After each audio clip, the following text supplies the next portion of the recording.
और चलिए अब अवध क्षेत्र की खबरें सुपरफास्ट अंदाज में दिखाते हैं। प्रयागराज में गुरुवार को मौसम बदल गया, आसमान में काले बादल छा गए, जिसके बाद हुई बारिश से लोगों को उमस भरी गर्मी से थोड़ी राहत मिली।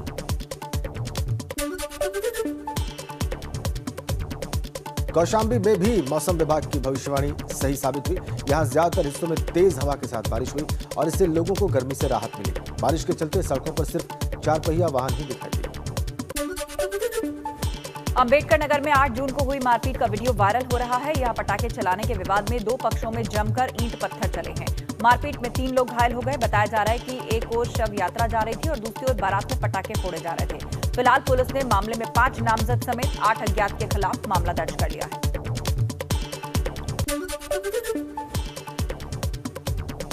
बाराबंकी में मंगलवार देर रात दंपति पर जानलेवा हमले और महिला की मौत से लोग आक्रोशित हैं। महिला का पोस्टमार्टम नहीं होने और आरोपियों की गिरफ्तारी नहीं होने से नाराज लोगों ने जाम लगा दिया। सूचना पर पहुंची पुलिस पर ग्रामीणों ने पथराव किया और पुलिस ने भी वहां पर लाठीचार्ज किया। अमेठी में एक दलित परिवार पर दबंगों का कहर टूटा। बताया जा रहा है कि साइकिल चोरी के आरोप में दबंगों ने दलित लोगों को बेरहमी से पीटा। पिटाई का वीडियो सोशल मीडिया पर वायरल हो गया। वहीं शिकायत के बाद भी पुलिस पर कार्रवाई नहीं करने का आरोप लग रहा है। इधर सीतापुर में एक घर की कच्ची दीवार ढहने से एक महिला और एक युवती की मौत हो गई। हादसे के बाद परिवार में कोहराम मच गया। घटना थाना मिश्रिख कोतवाली इलाके के जगदीशपुर की बताई जा रही है। सुल्तानपुर में एक दर्दनाक सड़क हादसा हो गया। साइकिल सवार 2 लोगों को डंपर ने टक्कर मार दी। एक युवक की मौके पर मौत हो गई, जबकि दूसरे युवक को स्थानीय लोगों ने जिला अस्पताल में भर्ती कराया, जहां उसका इलाज जारी है।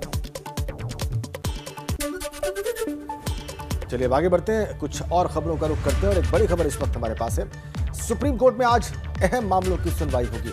प्रवासी मजदूरों को हो रही आर्थिक दिक्कत पर सुप्रीम कोर्ट में सुनवाई होगी। पिछली सुनवाई में राज्यों को सुप्रीम कोर्ट ने आदेश दिए थे कि मजदूरों को मुफ्त राशन और भोजन दिया जाए। मजदूरों को सीधे कैश ट्रांसफर की योजना की भी जानकारी सुप्रीम कोर्ट ने मांगी थी। कोरोना से मरने वालों के परिजनों को 4 लाख के मुआवजे पर भी सुनवाई होगी आज। उधर यूपी में कोरोना के संक्रमण की रफ्तार पर अब लगभग ब्रेक सा लग चुका है। रोज सामने आने वाले नए मामलों में कमी के साथ मौतों का आंकड़ा भी कम होने लगा है। पिछले 24 घंटों की बात करें तो ये आंकड़ा अब 700 से भी कम हो गया है। गुरुवार को प्रदेश में कोरोना के 642 नए मामले सामने आए।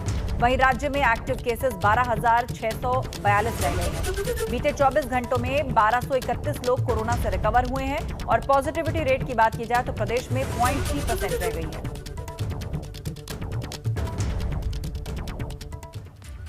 और एक बड़ी खबर कानपुर से। हैलट हॉस्पिटल में 5 और मरीजों में ब्लैक फंगस मिला है। पैथोलॉजी डिपार्टमेंट ने 10 सैंपल्स की जांच की, 5 उसमें से पॉजिटिव मिले हैं। हैलट में ब्लैक फंगस के कुल 38 मरीज इस वक्त भर्ती हैं। ब्लैक फंगस अब नई चुनौती है डॉक्टर्स के लिए।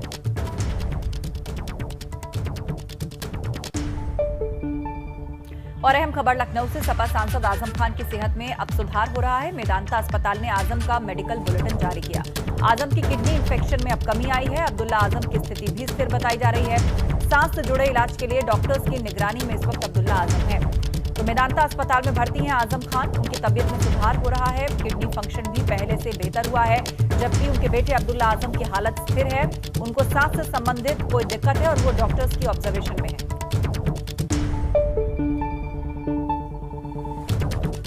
चलिए आगे बढ़ते हैं और अब बुंदेलखंड की खबरें सुपरफास्ट अंदाज में देखते हैं। चलिए खबरों की शुरुआत करते हैं। बांदा में संपत्ति विवाद में समधी की हत्या कर दी। बताया जा रहा है कि पति की मौत के बाद बहू जमीन अपने नाम कराने को लेकर आए दिन ससुर से झगड़ा करती थी, जबकि ससुर ने नातिनों के नाम ये जमीन कर दी थी। पुलिस मामले की जांच में जुट गई है।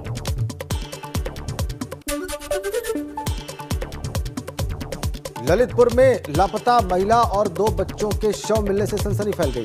दोनों बच्चों के शव बांध में तैरते मिले। वहीं महिला का शव कुछ ही दूरी पर पेड़ से लटकता हुआ बरामद हुआ।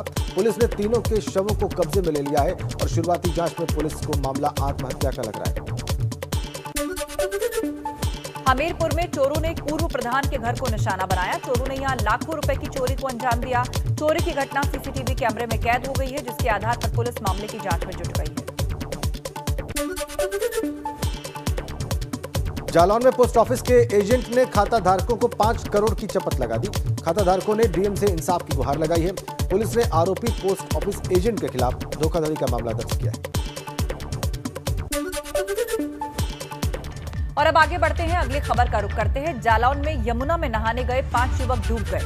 3 युवकों को सकुशल बाहर निकाल लिया गया है, जबकि 2 युवक अभी भी लापता बताए जा रहे हैं। पुलिस और रेस्क्यू टीम मौके पर पहुंच गई है और दोनों युवकों की तलाश की जा रही है।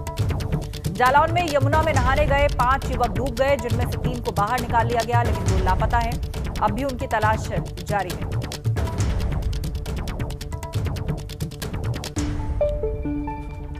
अगली खबर बांदा से है। बुजुर्ग दंपत्ति का संदिग्ध हालत में वहां पर शव बरामद हुआ है। घर से दुर्गंध आने पर गांव के लोगों ने पुलिस को बुलाया और पुलिस ने शवों को अपने कब्जे में ले लिया। बुजुर्ग दंपत्ति की हत्या की आशंका है। बिसंडा थाना इलाके के पारा गांव की सारी घटना है।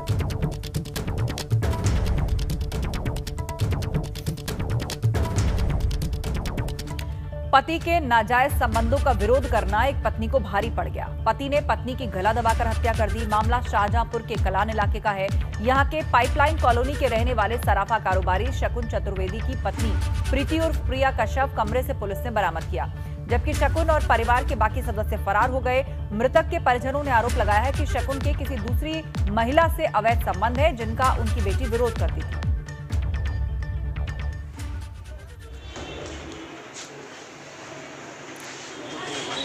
अगली खबर लखनऊ से है। बेसिक शिक्षा 2021-22 में कई बदलाव होंगे।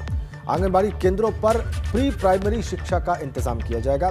प्रदेश के 901 शैक्षिक ब्लॉक में मॉडल स्कूल स्थापित होंगे।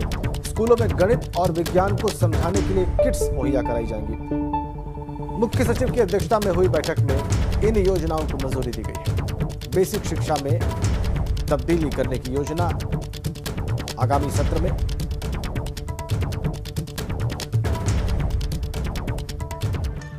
उधर प्रदेश में छात्र अब इंजीनियरिंग की पढ़ाई हिंदी में भी कर पाएंगे। Doctor APJ Abdul Kalam technical university ने हिंदी में B Tech computer science and engineering की पढ़ाई को हरी झंडी दे दी है। विश्वविद्यालय की विद्या परिषद की बैठक में इस पर मुहर लगाई गई। ये देश का पहला विश्वविद्यालय होगा जहां बीटेक की पढ़ाई हिंदी में होगी। अब विश्वविद्यालय इस कोर्स के लिए सभी संबंधित कॉलेजों से आवेदन कर लेगा और इसके बाद आवेदन की स्थिति को देखते हुए सिलेबस तैयार करके किताबें प्रिंट की जाएंगी। विश्वविद्यालय की तरफ से किया जाने वाला ये एक अनोखा प्रयोग होगा। न्यू एजुकेशन पॉलिसी के तहत एकेटीयू देश का पहला ऐसा विश्वविद्यालय होगा जो बीटेक की पढ़ाई को हिंदी में कराएगा। हालांकि चुनौतियां तमाम होंगी, जैसे सबसे बड़ी जो चुनौती है वो है बीटेक के जो कोर्स पढ़ाए जाएंगे उसकी किताबों को हिंदी में तैयार कराना, क्योंकि फ़िलहाल सिलेबस के हिसाब से ऐसी किताबें उपलब्ध नहीं हैं। इसे लेकर भी विश्वविद्यालय ने रणनीति तैयार कर ली है। अपने यहाँ के जो शिक्षक हैं उनसे भी बात कर ली है और जल्द ही इस पर भी काम शुरू कर दिया जाएगा। एकेटीयू से संबद्ध प्रदेश के जितने भी इंजीनियरिंग कॉलेज हैं वो संबंधित विषय के लिए आवेदन कर सकेंगे हिंदी में पढ़ाई कराने के लिए और एडमिशन्स ले सकेंगे। इससे पहले भी अगर बात करें एकेटीयू संस्कृत और हिंदी पर फोकस करता रहा है। अब न्यू एजुकेशन पॉलिसी के तहत हिंदी में इंजीनियरिंग की पढ़ाई को शुरू करने के लिए भी तैयारी कर ली गई है विद्या परिषद से। इसके लिए अनुमोदन भी हो गया है और जल्द ही इस काम को आगे बढ़ाया जाएगा। कैमरा सहयोगी जितेंद्र के साथ शैलेश अरोरा, एबीपी गंगा, लखनऊ। चलिए अब आगे बढ़ते हैं और पश्चिमी उत्तर प्रदेश की खबरें आपको सुपरफास्ट अंदाज में दिखाते हैं। चलिए फटाफट खबरों की शुरुआत करते हैं। मौत की मॉकड्रिल चलाने वाले पारस अस्पताल के खिलाफ लगातार पीड़ित सामने आ रहे हैं। अब तक करीब 12 पीड़ित अस्पताल की करतूत का खुलासा कर चुके हैं। सेक्टर 4 के रहने वाले सुनील शर्मा ने भी एबीपी गंगा में अपना बयान दर्ज कराया। सुनील शर्मा के दामाद कार्तिकेय लवानिया की मौत 26 अप्रैल को पारस अस्पताल में हुई।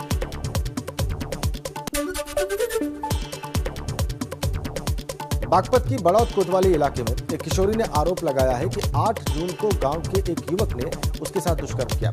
आरोपी को पकड़ लिया गया, लेकिन 2 युवक उसे छुड़ा कर ले गए। इतना ही नहीं, परिवार वाले जब कोतवाली पहुंचे, कुछ लोगों ने रुपए लेकर समझौता करने का दबाव बनाना शुरू कर दिया। ग्रेटर नोएडा में बच्चों के विवाद में 2 पक्षों के बीच जमकर मारपीट हुई। मारपीट के बाद फायरिंग में एक अधेड़ को गोली लग गई, जिससे आनंद फानन में निजी अस्पताल में भर्ती कराया गया। गांव में तनावपूर्ण स्थिति को देखते हुए मौके पर पुलिस फोर्स तैनात कर दी गई। कोरोना संक्रमण कम होने के बाद गाजियाबाद अनलॉक हो गया है, लेकिन लापरवाही बरतने वालों के खिलाफ पुलिस कड़ी कार्रवाई कर रही है। 24 घंटे के भीतर 2200 लोगों के चालान किए गए हैं, 65 पर मुकदमा भी दर्ज किया गया है। मेरठ में जन सेवा केंद्र की आड़ में फर्जीवाड़े का खुलासा हुआ है। पुलिस ने जन सेवा केंद्र के संचालक को गिरफ्तार कर लिया। आरोपी के कब्जे से भारी तादाद में नकली मोहरे और कई फर्जी दस्तावेज बरामद हुए हैं। राज्य महिला आयोग की सदस्य मीना कुमारी ने लड़कियों को मोबाइल न देने के बयान पर यू टर्न ले लिया है। बयान की काफी आलोचना होने के बाद मीना कुमारी ने कहा कि उनके बयान को तोड़ मरोड़ कर दूसरा रूप दिया गया। उन्होंने तो सिर्फ नाबालिग बच्चों को मोबाइल देने पर परिजनों से नजर रखने की बात कही थी। सुपरफास्ट खबरों के बाद बुलेटिन में आगे बढ़ते हैं। अगली खबर रानीखेत से जुड़ी हुई। यहां के सोनी क्षेत्र के बेनहसर महादेव मंदिर में मूसलाधार बारिश से गदेरे पर उफान आ गया, जिससे दुकानों में पानी घुस गया, लोगों में दहशत का माहौल बन गया। गदेरे में पानी इतने उफान पर आ गया जैसे कि मानो बादल फट गया हो। ठीक करें और ऊपर से ठीक कर आए, और ऐसा प्रतीत हुआ कि बादल फटा है ऊपर कहीं। और मैं ये आप एक्सक्लूसिव तस्वीरें देख रहे हैं। गदेरे में पानी उफान पर आ गया बारिश से। ये रानीखेत की तस्वीर है। बिल्कुल, तो आप देखिए मंदिर परिसर पानी से लबालब हो गया। ऐसा लग रहा था जैसे कि बादल फट गया हो। तेज मूसलाधार बारिश हुई और थोड़ी ही देर की बारिश ने किस तरह पानी पानी कर दिया मंदिर परिसर और आसपास की जो इमारतें हैं उसमें दूर तक तेज बहाव का पानी नजर आ रहा था। लोग अपने मोबाइल कैमरे से इसका वीडियो बना रहे थे और जहां तहां इस पानी से बचने के लिए आसरा लेते दिखाई दे रहे थे। और उत्तराखंड में आज भी बारिश हो सकती है। 14 जून तक मौसम विभाग ने बारिश का अलर्ट जारी किया हुआ है। 12 जून को पहाड़ी क्षेत्रों में भारी बारिश हो सकती है। पिथौरागढ़, बागेश्वर, नैनीताल और पौड़ी में बारिश का अलर्ट है। मैदानी इलाकों में भी भारी बारिश हो सकती है। 14 जून तक बारिश की आशंका पूरे उत्तराखंड में। पिथौरागढ़, बागेश्वर, नैनीताल, पौड़ी इन तमाम इलाकों में बारिश का अलर्ट है। मैदानी इलाकों में भी भारी बारिश हो सकती है। और ज्यादा अपडेट लेते हैं विनोद कुमार से, हमारे संवाददाता देहरादून से इस वक्त हमारे साथ सीधा जुड़े हुए हैं। विनोद, अभी फिलहाल मौसम कैसा है? जी राजेंद्र, देखिए पूरे उत्तराखंड में कल से मौसम का मिजाज बदला हुआ है और कई ऐसे क्षेत्र हैं जहां पर कई ऐसी घटना हुई है जहां नुकसान जहां पर हुआ है। राजधानी देहरादून की बात हो या फिर तमाम अन्य ऊपरी पहाड़ी इलाके हैं, वहां पर मूसलाधार बारिश के कारण नुकसान जरूर हुआ है। लेकिन मौसम विभाग ने अभी आने वाले 4 दिनों के लिए एक अनुमान और एक चेतावनी जारी की गई है। आने वाले 4 दिनों में मौसम का मिजाज ऐसे ही बदला रहेगा। ऊपरी पहाड़ी इलाकों में मूसलाधार बारिश के साथ साथ निचले इलाकों में बारिश होगी। उसके साथ साथ तेज बौछारें भी यहाँ पर लोगों को झेलनी पड़ सकती है। दुश्वारी जरूर झेलनी यहाँ लोगों को पड़ रही है, क्योंकि कल जो राजधानी देहरादून के मालदेवता रायपुर क्षेत्र में हुआ है उससे होटल ढाबे वाले और जो छोटे व्यवसायी हैं उनको खासा नुकसान यहाँ पर हुआ है।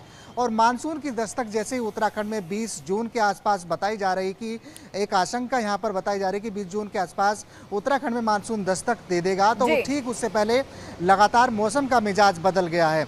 और ऐसे में राजेंद्र ये भी देखना होगा कि गर्मी जैसे बढ़ रही थी, क्योंकि 35 से ज़्यादा पारा यहाँ पर पहुँच रहा था, 35 डिग्री सेल्सियस से ज़्यादा तापमान उत्तराखंड में हो रहा था, तो निजात थोड़ी सी ज़रूर मिली है, राहत गर्मी से मिली है। लेकिन आने वाले दिनों में 4 दिनों के लिए मौसम विभाग ने बारिश का अलर्ट जारी किया है, जिसके चलते बिल्कुल और ऐसा होता भी दिखाई दे रहा है जैसा अनुमान मौसम विभाग ने लगाया था, ऐसा होता भी दिखाई दे रहा है। 14 जून तक मौसम ऐसा ही बना रहेगा, बारिश होती रहेगी, तेज हवाएं चलेंगी। बहुत शुक्रिया, आप नजर बनाए रखिए। अगली खबर देहरादून से है। हरियाणवी मॉडल शिवानी यादव समेत 2 लोग गिरफ्तार कर लिए गए हैं। हेरोइन तस्करी के आरोप में इन्हें गिरफ्तार किया गया है। मिर्जापुर से देहरादून हेरोइन बेचने के लिए लाए थे।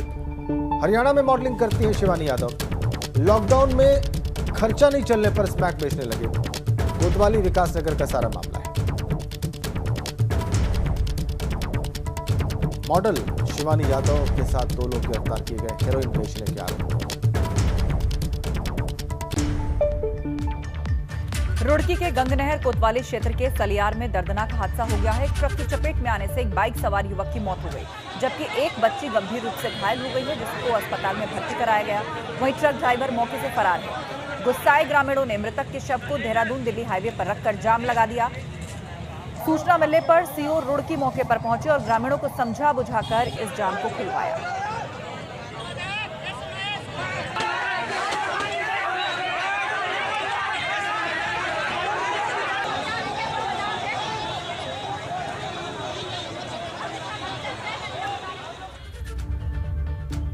इधर उत्तराखंड के पूर्व मुख्यमंत्री हरीश रावत ने एबीपी गंगा से खास बातचीत की। इस दौरान हरीश रावत ने त्रिवेंद्र रावत की तो तारीफ की, मगर वे तीरथ रावत से खफा नजर आए। हरीश रावत ने देवस्थानम बोर्ड पर कहा कि कांग्रेस सत्ता में आई तो पुरोहितों की मांग पर विचार किया जाएगा। तीरथ सिंह जी की नींद खराब होना स्वाभाविक है, क्योंकि उनकी लीडरशिप इस बात पर मंथन कर रही है कि भाई इस व्यक्ति के चेहरे के साथ तो चुनाव में जाया ही नहीं जा सकता। अब उसके लिए कवर के तौर पर किसको आगे करते हैं, किसको बगल में खड़ा करते हैं, ये सब की समाचार पत्रों में कुछ न कुछ बातें आ रही हैं। इन सब बातों को लेकर तो परेशान हाल मुख्यमंत्री दिल्ली के अपने नेतागणों के पास दस्तक लगाने पहुंचे हैं। काश उत्तराखंड जो कोरोना से इस समय सर्वाधिक पीड़ित है, उन लोगों तक तीरथ सिंह जाते। त्रिवेंद्र सिंह जी पद से हटने के बाद सही बातें कर रहे हैं। पद पर रहते भले ही सही कदम न उठा पाए। उन्होंने एक बड़ा व्यवहारिक सुझाव दिया है कि भाई यात्रा जारी रखो, मगर ये टेस्टों के साथ जिनके टेस्ट हो गए हैं, जिन्होंने दोनों वैक्सीन लगा दी हैं और आदि आदि, ताकि संक्रमण की संभावनाएं न्यूनतम हो। मैं समझता हूँ कि लोगों के यात्रा धाम के साथ कई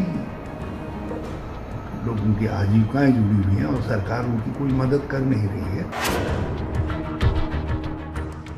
देवस्थानम बोर्ड बनाना और जो परंपरागत लोगों के अधिकार हैं उन पर ढाका डालना और बिना परिस्थितियों को समझे, क्योंकि हमारे जो धार्मिक यात्रा है उस धार्मिक यात्रा में पंडा समाज का, दूसरे लोगों का बड़ा भारी योगदान रहता है। वो देश भर में 6 महीने घूम घूम करके लोगों को आमंत्रित करते हैं। वो एक प्रकार से इस यात्रा के संयोजन में जो काम सरकार नहीं कर पाती है उसका पूरक के रूप में काम करते हैं, मगर अब एक गलत कदम उठा दिया। 3 साल हो गए हैं, अब तो कोई ऐसा रास्ता निकालना पड़ेगा। हमने कहा तो है, वादा किया है कि हम इसको बदलेंगे और देखना पड़ेगा, ताकि ऐसा भी ना हो कि बड़ा भारी कन्फ्यूजन खड़ा हो जाए। अब इस बिंदु पर नई सरकार को सोच करके कदम उठाना पड़ेगा। उत्तराखंड के अंदर जिस तरीके से वैक्सीनेशन ड्राइव चला है, वो वैक्सीनेशन ड्राइव केवल चहेतों को लाभ पहुंचा पाया। कहाँ है वैक्सीन? कांग्रेस चिल्लाते थक गई है कि वैक्सीन तो बताओ। जश्न तक मना दिया भाजपा के दोस्तों ने, मगर वैक्सीन गायब है। उसी का परिणाम है कि दूसरी लहर गांव-गांव तक पहुंच गई, दूर चीन के बॉर्डर के गांवों में भी पहुंच गई।